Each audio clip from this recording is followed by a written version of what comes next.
en primer lugar, agradecer a los organizadores de este simposio que lleva ya muchos años, al doctor Calvo y sobre todo, y también pues, a Cristina también. En principio, yo voy a intentar hablar o hacer una reflexión sobre esa relación que ha creado un poquito, ¿no?, de murmullos entre primaria y especializada, pero va a ser una reflexión. Estos son mis conflictos de intereses y, en primer lugar, justo en el aspecto de relación en cuanto a llevar pacientes o a compartir pacientes tratados con fármacos biológicos o fármacos sintéticos, fármacos modificadores de la enfermedad, primero situarnos un poquito en dónde estamos, a qué nos estamos refiriendo. Pues nos estamos refiriendo a que, por ejemplo, nosotros en la FE tenemos alrededor de 3.700 pacientes con este grupo de enfermedades, no de artritis reumatoide, pacientes subsidiarios. Y eso equivale un poco, teniendo en cuenta, que a lo mejor me equivoco, pues cartillas de 2.000 cartillas más o menos por médico de atención primaria, que cada médico de atención primaria tendría sobre este grupo de pacientes alrededor de 20 o 25 pacientes, pues dependiendo de unas áreas a otras. Y eso sería un poco sobre lo que vamos a hablar o que voy a intentar reflexionar algo en esta charla. Como resumen, ¿qué hacemos nosotros cuando vemos a un paciente con artritis reumatoide? Cuando se diagnostica, nuestra pauta de tratamiento es siempre la misma y llevamos desde hace muchos años sin cambiar demasiado en cuanto a escalones. ¿Qué hacemos?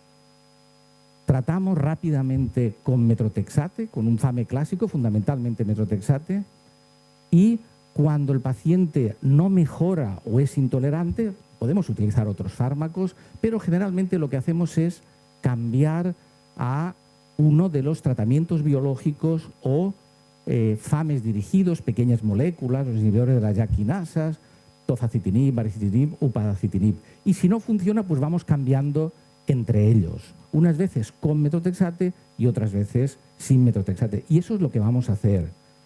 Y con ya lo ha mencionado el doctor Belmonte, con unas líneas de pensamiento, de actuación que se basan en lo que hemos aprendido. ¿Y qué hemos aprendido?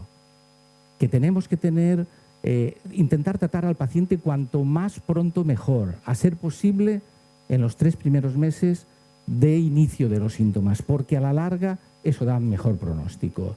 Y con un objetivo, conseguir que el paciente esté prácticamente asintomático o con muy poca sintomatología. Probablemente lo podemos hacer ahora que tenemos muchos fármacos potentes y si los introducimos relativamente pronto, si no va bien un paciente con metrotexate, pues en los primeros 6 meses, viendo al paciente muy pronto, siguiéndolo cada mes, tenemos que conseguir controlar la enfermedad. Y eso ha cambiado el pronóstico de nuestros pacientes y simplemente ver cómo están nuestros pacientes en la sala de espera. Y supongo que vosotros también pues lo habéis notado, los que lleváis mucho tiempo trabajando. Y para eso pues se han creado consultas de artritis precoz o vías para ver rápidamente al paciente y ese seguimiento estrecho. Bueno, y en este contexto, que ese es el resumen de cómo tratamos nosotros a los pacientes, ¿cómo puede ser la colaboración entre medicina primaria y reumatología? Bueno, pues la primera y que hemos utilizado y que probablemente se sigue utilizando es una monitorización conjunta del tratamiento. Por ejemplo, consultas alternando primaria y especializada, de tal forma que el reumatólogo valora al paciente. La mayor parte de los fármacos, sobre todo, esto viene sobre todo del metrotexate, pues se necesitan controles cada 2-4 meses, entre 2 y 3 meses analíticos, porque muchas veces el paciente está bien. Yo me acuerdo que durante muchos años, pues mis informes acababan, ruego realizar una analítica con GOT, GPT, creatinina y hemograma, porque era lo que había que controlar. Y desde atención primaria se controlaba al paciente. Si el paciente estaba bien, pues nosotros hacíamos el siguiente control pues a los meses.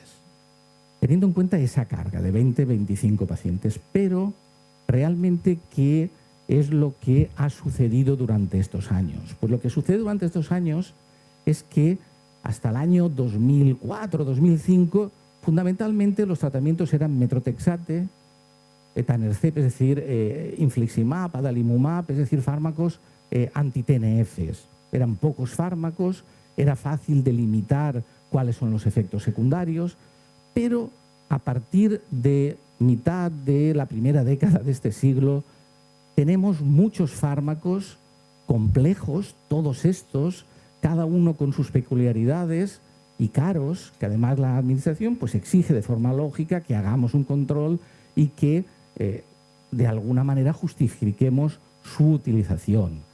Ese control con valoración realmente de la actividad para conseguir un buen control, pero para saber que estamos dando un fármaco que está siendo eficaz y además es muy caro. Tenemos nuevas técnicas, la ecografía, como ha comentado antes el doctor Belmonte, donde podemos ver y de forma más real, ¿no?, más específica, si estamos controlando la enfermedad. Y por otra parte tenemos otra realidad que ha provocado los murmullos antes. Primaria está saturada y ahora se ha saturado mucho más con la pandemia. Y por otra parte, nosotros cuando empezamos con estos fármacos biológicos tenemos un grupo de enfermería que enseña cómo se tienen que administrar los fármacos a los pacientes, que les explican los efectos secundarios, que conocen a los pacientes. Entonces, alrededor del año 2010, nuestro grupo decide que ese control intermedio lo podía realizar de forma telefónica enfermería. Nosotros hacemos ese control, solicitamos una analítica que revisa la enfermera tiene un checklist con signos de alarma fundamentalmente para detectar efectos secundarios o infecciones. Si hay una infección urinaria, pues a veces se le comenta al paciente, vaya usted a atención primaria, o a veces se le trata, y si todo está bien, pues nosotros lo vemos en la siguiente revisión. Es verdad que eso depende de que se disponga de enfermería o no se disponga, por lo tanto, la forma, pues podríamos llamar clásica de seguimiento de pacientes, pues supongo que en muchas áreas sea, incluso algunos de mis compañeros probablemente lo siguen practicando. Pero si superamos esto, que puede seguir vigente porque a veces las circunstancias lo reclaman, ¿qué otros papeles tiene atención primaria que yo creo que son claros? Atención primaria sí que en términos generales, no cada fármaco, sí que debe tener un conocimiento de cuáles son los efectos secundarios. Insistir a veces en la adherencia. Uno de los problemas que tenemos es que nuestros pacientes a veces tienen, sobre todo con Methotrexate, pues una mala adherencia, pero nuestros pacientes siguen yendo a atención primaria por otros motivos. Por lo tanto, a veces alguno de esos motivos puede estar relacionado con efectos secundarios de los fármacos. Con lo cual, en los próximos minutos voy a repasar de forma general, y lo tienen en los libros, cuáles son los efectos secundarios y las peculiaridades de los fármacos que utilizamos habitualmente. El Methotrexate, llevamos 30 años con Methotrexate, pero debemos de recordar que el Methotrexate se administra en un solo día. Sigue habiendo de vez en cuando algún caso donde el paciente, un solo día a la semana, el paciente se equivoca y se lo toma todos los días, y tenemos aplasias medulares y muertes de vez en cuando por ese motivo. Normalmente solemos dar, si es oral, entre 4 y 6 pastillas, a partir de 15 miligramos. Se administra de forma subcutánea. De hecho, la dispensación es en los centros de atención primaria. Al día siguiente utilizamos ácido fólico o folínico con ifolínico o el levofolínico. Debemos de no pasarnos de dosis porque si no le quita efecto al tratamiento. Y en cuanto a los efectos secundarios más frecuentes, pues náuseas, dispepsia, que pueden ser tratados con omeprazol, metoclopramida o cambio de vía de administración. estomatitis o aftas orales, que a veces se pueden controlar aumentando la dosis del ácido fólico. Con el fólico hay que ir con un poquito más de cuidado para que no le quite efecto, pero con el fólico normalmente la dosis son 5 miligramos al día siguiente, pues se puede aumentar al 10 o administrarlo el día antes del fármaco. Uno fundamental es las manifestaciones, las alteraciones de enzimas hepáticas, porque si aumentan más de 2 o 3 veces hay que disminuir o retirar temporalmente el metotrexate. Ustedes se pueden encontrar con algún paciente que se hace una analítica por otra razón y se puede ver ese aumento, ¿no?, de las enzimas hepáticas, pues hay que pensar en el metotrexate. La alopecia, que puede mejorar disminuyendo la dosis, la cefalea o dificultad para concentrarse. El metotrexate tiene a veces un efecto central y a veces se relaciona con esto, y fuera de indicación se puede utilizar el dextrometorfano, ¿no?, este antitusígeno, y algunos pacientes mejoran dándolo el día antes, el día del metotrexato y el día después. El Romilar, ¿no? Y puede ser, en algún paciente se consigue que mejore. Probablemente la manifestación más grave, el efecto secundario más grave son las aplasias medulares. Estas y las neumonitis. Y las aplasias medulares, yo en mi experiencia solo las veo a nuestras dosis cuando un paciente mayor que está tomando metotrexate hace una insuficiencia renal. Porque entonces el metotrexate se excreta a nivel renal. Entonces tenemos que ir con cuidado con estos pacientes frágiles. Si hacen una infección urinaria, hay que controlar la creatinina o retirar el metotrexate, y si sucediese eso es una urgencia, pero si se le puede dar folínico, que es la terapia de rescate, empezar ya. De hecho, y eso no tiene ninguna evidencia, yo me acuerdo que desde residente yo en pacientes mayores, en vez de dar ácido fólico, doy folínico, mitad de dosis, porque pienso, bueno, pues ya tienen la primera dosis de rescate. Y luego un poco pensar, cuando un paciente nos viene con artritis reumatoide con disnea, rápidamente pues puede tener una arritmia. Nuestros pacientes pueden tener con más frecuencia fibrilación auricular o una complicación infecciosa. Nuestros pacientes con más frecuencia tienen tromboembolismo pulmonar, y a veces no pensamos en él, en un paciente que estaba bien hasta hace poco.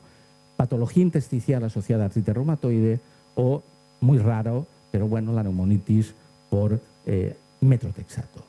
Recordar que el metotrexate se debe retirar al menos 3 meses antes de intentar la gestación, está contraindicado con lactancia, y algo que ahora pues está muy de moda, muy en auge, sobre todo por la vacuna del COVID, pues que interfiere con la vacuna de la gripe y con la vacuna de COVID. Y si el paciente está bien controlado,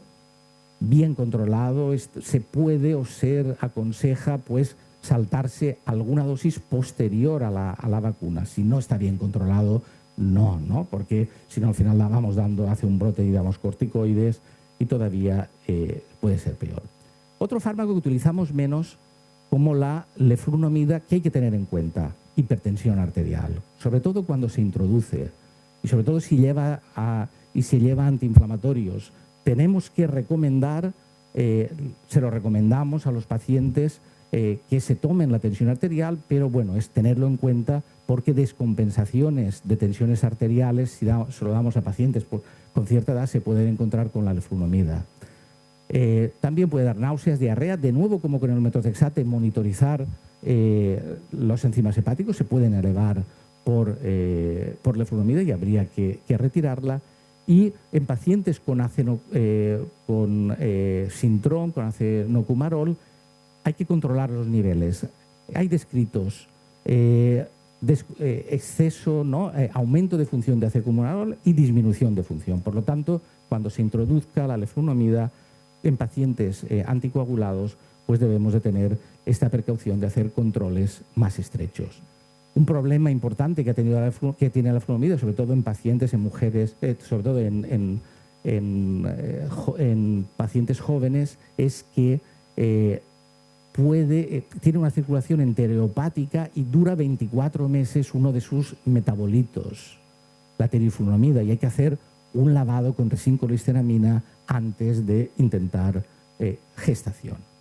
En términos generales, y lo voy a mencionar en términos generales, los biológicos, pues igual casi que con el metotrexate, pues hay que hacer control hematológico, enzimas hepáticos, creatinina cada 3-4 meses.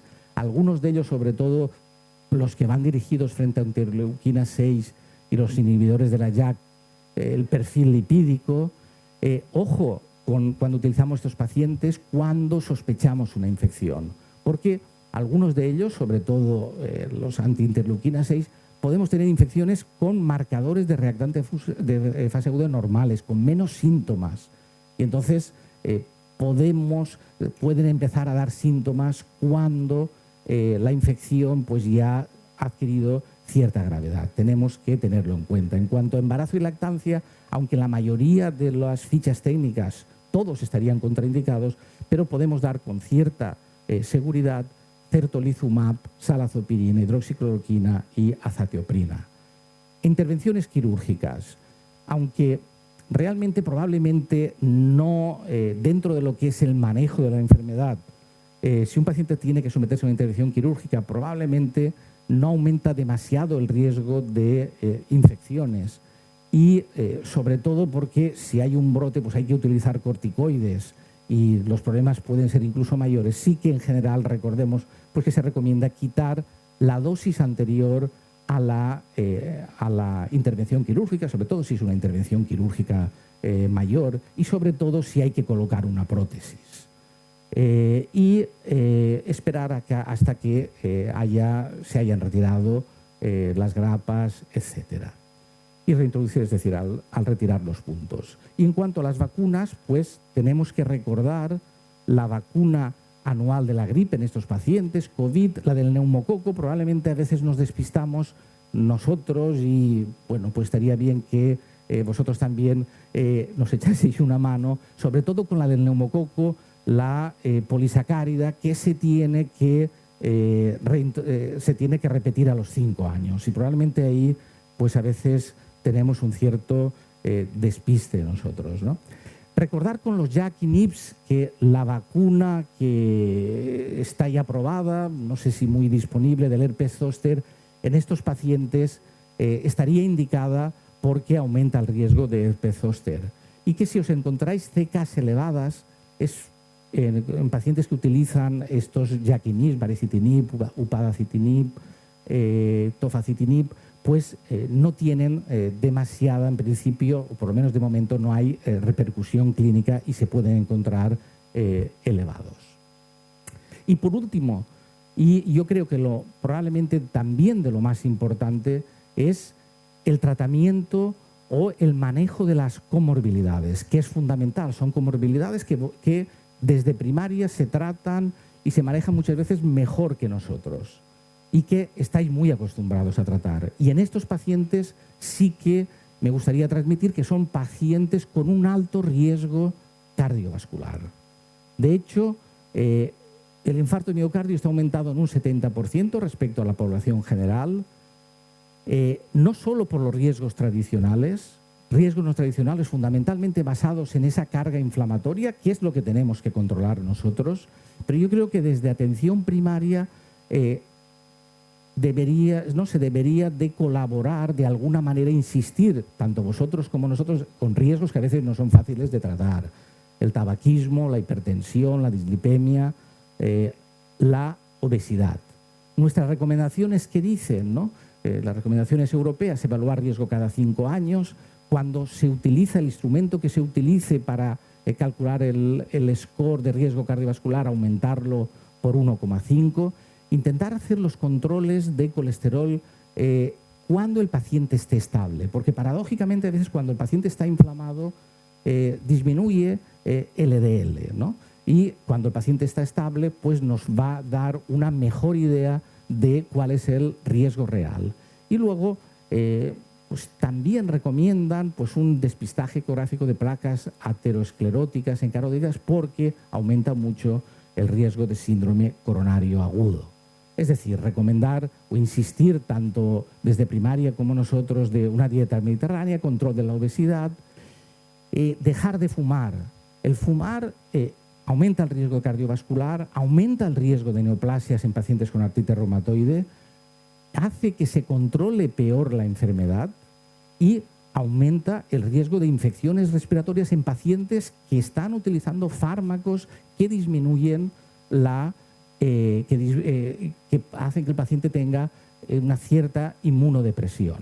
Por otra parte, el ejercicio disminuye la PCR, es decir, disminuye la inflamación y un control de la tensión arterial en estos pacientes y, sobre todo, recordar fármacos como antiinflamatorios, leflunomida y ciclosporina que pueden aumentar este riesgo cardiovascular. Centrado, pues, en algo que es práctica habitual o que debería ser práctica habitual nuestra y vuestra, ¿no? Control de la tensión arterial, lípidos, diabetes, tabaquismo. De hecho, en eso se basan nuestros instrumentos para medir el riesgo cardiovascular e intentar, una vez que hemos estratificado a los pacientes, conseguir esos objetivos terapéuticos que a mí me da la impresión de que al menos en nuestros pacientes probablemente no lo estemos consiguiendo. Y ya por último, y casi para finalizar, las vacunas, ¿no?